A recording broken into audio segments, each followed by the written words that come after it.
Orang yang mati syahid tidak masuk ke alam kubur, tidak masuk ke alam barzakh. Orang yang mati syahid sudahlah tidak rasa sakit mati, sudahlah tidak dikenakan azab kubur, tidak duduk di alam barzakh, terus dibawa ke dalam syurga. Tetapi bukan dengan rupa manusia.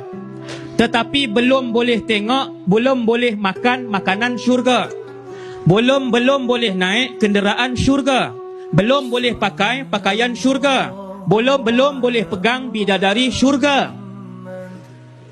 Semua yang mati syahid, rohnya dibawa ke syurga, diletakkan di dalam badan seekor burung, satu roh, satu burung, dan kemudian burung itu bermula daripada malam ataupun hari dia mati syahid sampai kiamat akan bersiar-siar ke dalam syurga, akan terbang ke mana sahaja dia nak tengok sudut syurga Allah yang cantik.